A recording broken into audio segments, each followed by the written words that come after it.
Hey, welcome back, everybody. Time for another episode of WVU Marketing Communications Today.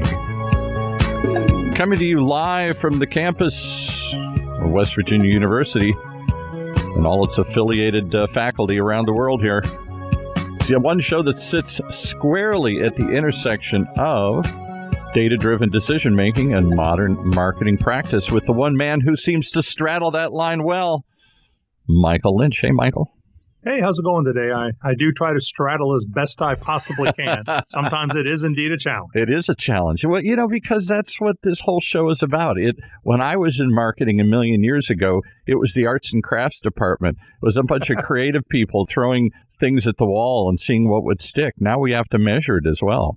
Well, measuring it is something that really in the 21st century helps marketers prove to their chief financial officers, their CEOs, et cetera, really the value of what they're doing. Back in the days when it was billboards and magazine ads, et cetera, it was very difficult to sometimes determine what worked and what didn't. I think one of my favorite quotes still is that we know that half of our marketing budget is wasted. We just don't know which half. Yeah, exactly. Well, today you're going to tell us, who did you bring along to give us some advice today here? I am incredibly pleased today to have Bonnie Harris. Bonnie Harris is an award-winning adjunct instructor and an expert in integrated marketing communication. Bonnie, how is everything today? This is great. It's so great to be on. And I want to throw that back. I want to mention Michael also is an award-winning adjunct professor. So, well, thank you for pointing that out. I really appreciate it.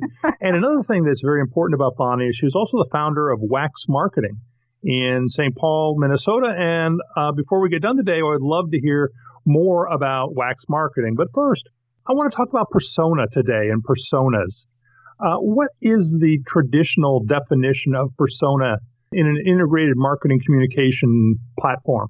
One of the reasons that I love talking about personas is that they have transformed over the years. Traditionally, a lot of food marketing companies and bigger brands would create semi-fictitious representations of their best customers. And that's really traditionally how personas were created for brands, Betty Crocker being probably the most famous persona in the U.S. And an interesting thing about Betty Crocker is that a survey a few years ago showed that she was so prolific that 60% of U.S. people thought she was an actual person. So that's how powerful they can be. Today, and for the use of integrated marketing, we really use personas in a different fashion and much more like digital marketers do, in that traditional personas really focused a lot on demographics and descriptives of these customers, whereas in IMC, we really look at the behaviors that are relevant to what we're trying to get done, although that also usually has a name and a face so that we can feel like we get to know that person, ergo the name persona. We're looking at what are they doing and how are they interacting and how are they engaging, and that's really how we define them in IMC. I know traditionally a lot of brand managers and people like that have tried to create a personality for their brands. In the age of social media and in the changes that we've seen in marketing, are we still seeing that brands are trying to give their products a personality? I mean, I think that's kind of a little bit of a separate topic, but you're right. I mean, the whole thing with social media and also with integration is that you have to be authentic, and that hasn't changed that much over the years, except that in the past, we really had very few channels in which a brand was represented. You had broadcast television, print, and a few years ago, blogs started coming. Now there are a million different channels or networks that we represent, and we have to be authentic and familiar across all of them. Having a strong personality that no matter if you're seeing this brand on a billboard or you're seeing them within Twitter or Facebook or on a traditional broadcast ad, it's still familiar. You know that personality. And as we know as marketers, the more familiar something is, the more we like it. So that's really how the kind of the brand personality comes about. A persona is really used to target an audience and to try to get them to do something for you. So digital marketers will create personas and segment based on persona information, for example, to sell people a purse. So if we have a high-end luxury purse, there's definitely a description of their key customer, a semi-fictitious representation of that customer, that they know if they really can create messages and marketing mechanisms that are focused on the behavior of that particular group of people or that particular persona, or which is a subsection of a segment, they can have better results. So that's really where personas come in. And I think as channels have proliferated, funny thing about integration is that we need much more narrow audiences to get it done. You can't be all to everyone when you're sometimes dealing with 20 different places you have to meet them. So we really get very specific and very narrow in our descriptions of our target audiences, and that's where personas come in. Even to, if you're reading anything about theories around audience of one and really selling to one person, which is kind of the AI, really far-reaching side of digital marketing, I mean, eventually we'll kind of all be there where everything is so personalized to that one person that we're getting the ads that are specific to us. Right now, we can't do that yet, particularly in every area of IMC, so we use personas. That is wonderful, Bonnie. I really appreciate you explaining to that. It almost seems that we've gone from focusing on what the brand is supposed to look like to really what the customer is supposed to look like and really focusing on that. How are personas different, though, when used in integrating marketing communication?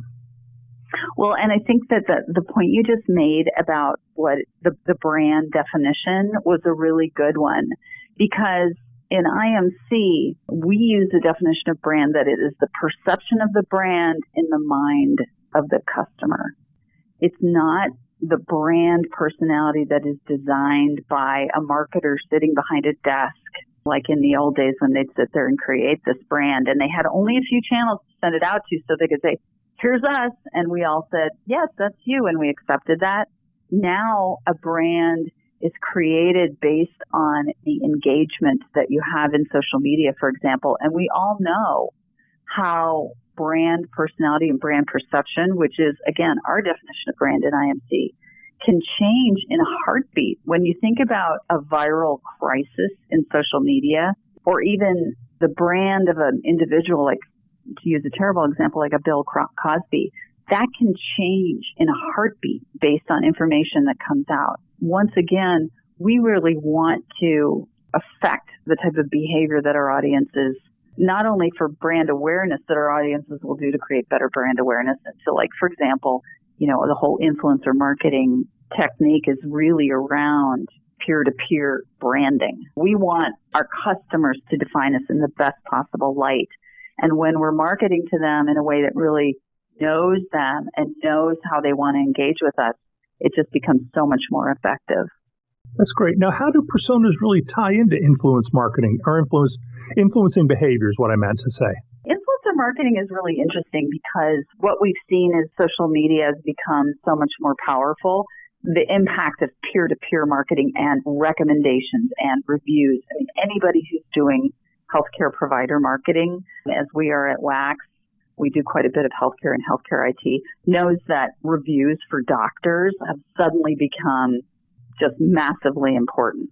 If you're a cosmetic physician, for example, you can really get ahead of the pure organic impact of reviews by trying to use influencers. So, for example, I work with a dermatology practice, and we have brand ambassadors who are very authentic, but they go into the doctors. They have cosmetic procedures. They tweet about it. We do Facebook Live, all those kinds of things. And because they have a particular reach and fan base, they're really able to drive something that would have been purely organic in the past.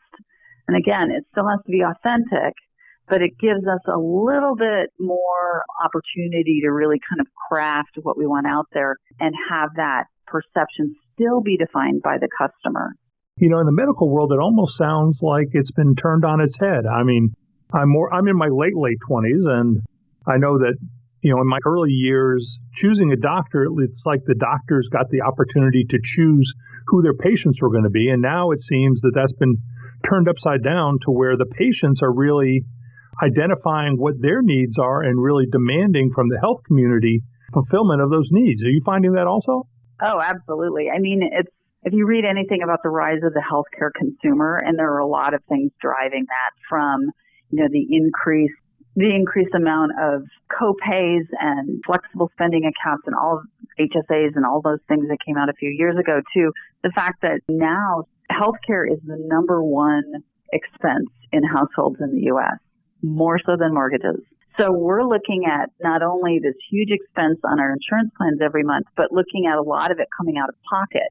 So we're price shopping. We're looking for the best value for our care, whether it's a knee replacement or it's kids' tonsillectomy. You're looking at reviews. So it's become much more like consumer-based marketing than it ever used to be. And a lot of the healthcare providers and even the plans are having to drastically change how they engage with patients and with plan members to try to get that business which they've never done before.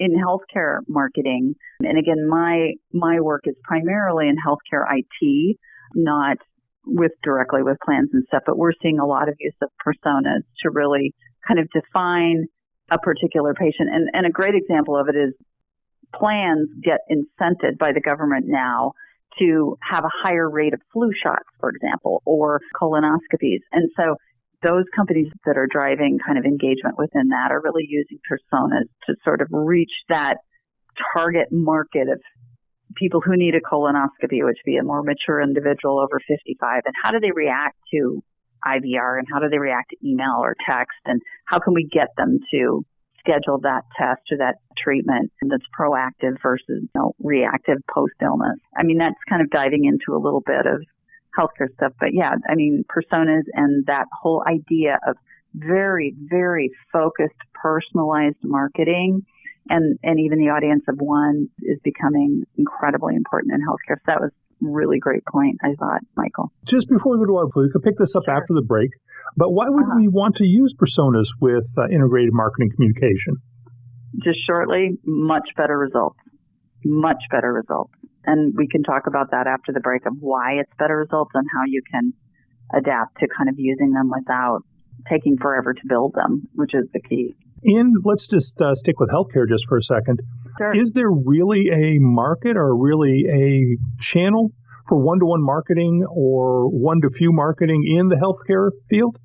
Absolutely. In fact, a lot of marketing technology is now using artificial intelligence, natural language processing, and some of those kinds of techniques to watch how people are engaging with their campaigns and to literally tweak and change individual outreach messages. I have one client that does campaigns for most of the big plans in the U.S. They literally have over 1 million touch points a month. So a touch point being like a text to you to say, hey, it's time for your flu shot. They can absolutely adjust that one text based on your previous interaction with it. And so that's where everything is really going to go with marketing, I think. Excellent, Bonnie. Thank you so much. About time for a break. When we come back, we'll get back to understanding really why we'd want to use personas in integrated marketing communication. I'll be here. All right. As we leave you pondering that question, let's let you ponder one other point here, that West Virginia University has the only online data marketing communications program of its kind in the country. They focus on strategic thinking, critical problem solving, and informed decision making, the kind of things we're talking about today. The Data Marketing Communications program prepares you for your career by learning the innovative tactics from award-winning faculty like those today. Learn more at dmc.wvu.edu for the Data Marketing Communications program at West Virginia University. All right, I got my pencil and paper out, ready to take notes here. Okay. Okay, then. And a big difference, not a big difference, but a difference between what Bonnie does and what I do with West Virginia is I am part of the data marketing communication part, which is we are the number crunchers. We are the number nerds. We are the ones that really can explain to an organization what is happening with their marketing and the value of their marketing and how to focus their marketing down, which is a little different than integrated marketing communication, but both of them obviously have a great deal of value. So, Bonnie, let's get back to it. Why would we want to use personas for integrated marketing communication? Well, one of the things that integrated marketing really focuses on is the customer user experience, or at a very kind of basic definition, the 5 stages of the buying cycle, which every single purchase online, even if you think of a purchase as like getting an interview with a journalist, everybody goes through first that they have a need, and at the very end, their post-purchase behavior. And then there are other steps in there from like searching for alternatives, the actual buy, all that kind of stuff. So if we know how our target audiences are behaving within each of those steps, and we know the behavior, or we know the messages that we can use to motivate that behavior and get them to move faster through that, then we'll reach our goals that much more quickly. So for example, if I'm launching a new brand, most of my work will be around awareness of a problem and getting that brand as one of the solutions that's evaluated when you're trying to solve that problem.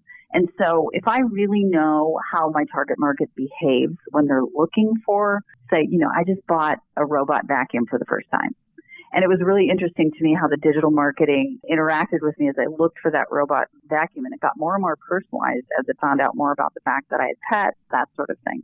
So the more we know, and that's where you data guys come in. I mean, you give us the data and show us how people that we're focused on are really interacting and behaving as they move through these cycles. The more we know about them, the faster we can influence them, and the faster we can get them to the next step, and eventually to, of course, the purchase. So that's why personas help us get really, really specific.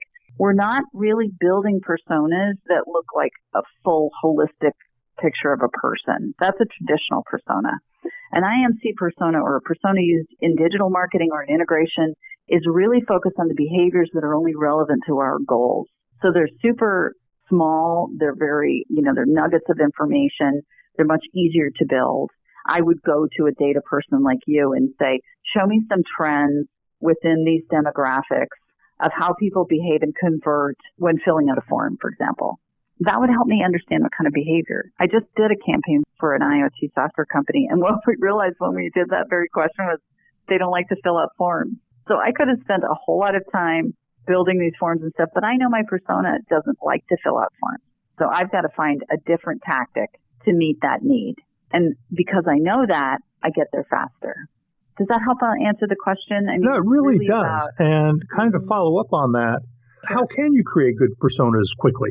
Again, you go to the data guys. If a marketer has been working within a brand for a long time, some of it is already there. Digital marketers may already have personas that can be adapted for other channels.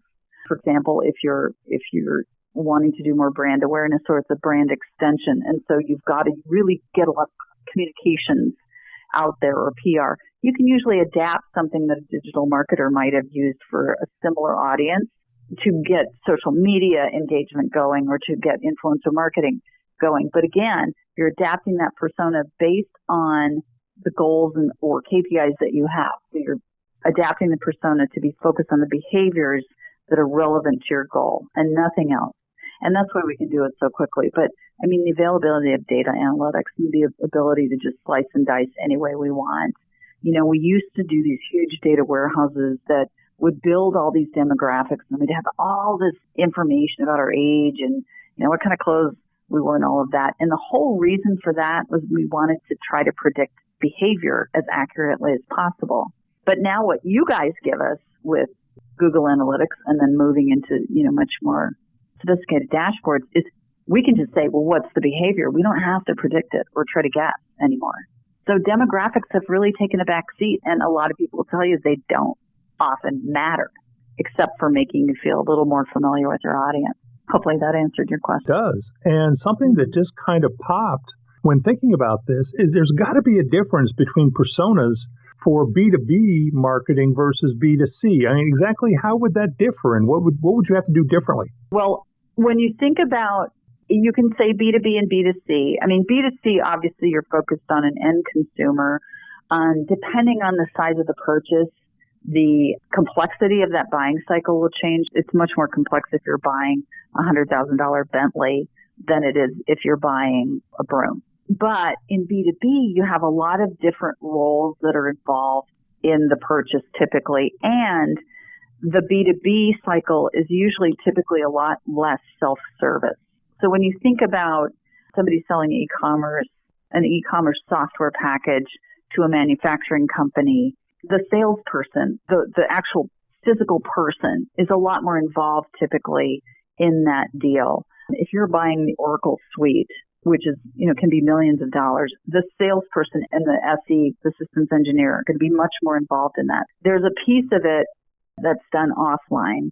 And when you're building personas, you have to really recognize that and understand the behavior of your target audience, not only how they interact online, but how they interact offline with the people who are involved in that much more complex buying cycle with a salesperson.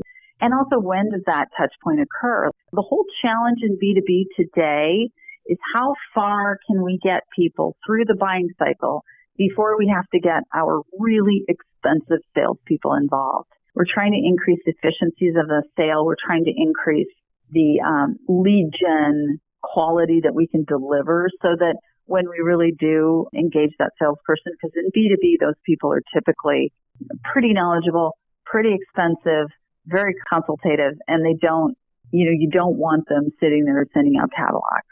So that's kind of the difference. In a persona that's B2B, you're usually looking at a much larger variety of roles. You're looking at influencers within the buying cycle who actually directly impact the purchase. So in e-commerce, for example, that's the researcher, and they have very different jobs. And you're also looking at how can I increase the interaction online and the self-service interaction as much as possible to really reduce my cost of sales. It's a much different kind of practice, and it takes a little bit more time. For a persona, like for the robot vacuum, I'm probably a pretty easy person to decipher. I bought mine on Amazon, and Amazon knows everything about what I do on there, and they probably were able to very quickly personalize the deal, which I try not to think about too much, but as a marketer, we know that we're all being manipulated, whether we want to believe it or not. Yeah, I'm afraid that Amazon knows a little bit too much about me, too. Real quickly before we go, what are some of the ways you have to adapt your message or adapt your approach when you're really working with different channels, such as public relations, social, whatever, influencers, right. Whatever? I mean, obviously, when we're sending a press release, it's going to look a lot different when it's going out to the media than it is for that daily tweet that's mentioning the brand. So in IMC, we work with something a lot that's called One Voice. And again, that's going back to that authentic personality that you brought up earlier that was such a great point. And in fact, I'm going to include it in the next presentation I do because that was a really good tie-in. But you have to translate it for the medium so that when you're watching a TV commercial, obviously it's going to be a different experience than when you're looking at Facebook or Instagram. Really what it takes is trying to keep that voice and that brand familiar throughout the different channels, but translating it so it's very palatable to whomever is receiving it in that medium. That's great, Bonnie. And once more, I want to remind everybody that today's guest was Bonnie Harris with Wax Marketing of St. Paul, Minnesota. And Bonnie, you want to tell us a little bit about Wax Marketing? Sure. We were founded in 2002 as an integrated marketing practice. Back then, nobody knew what it was, and it's gotten a lot more popular since. We work a lot with B2B companies, primarily finance, IT, healthcare, software companies who are mid-sized and looking to grow very quickly and usually competing against much bigger brands. We do some consumer stuff, but it's mostly B2B, and it's a lot of fun. Well, thank you, Bonnie. And again, I want to thank Bonnie Harris for being my guest today. Thank you all for listening. Thanks for having me on. You've been listening to another episode of WVU Marketing Communications Today, brought to you by the good folks at West Virginia University and the Funnel Radio Network for at-work listeners like you.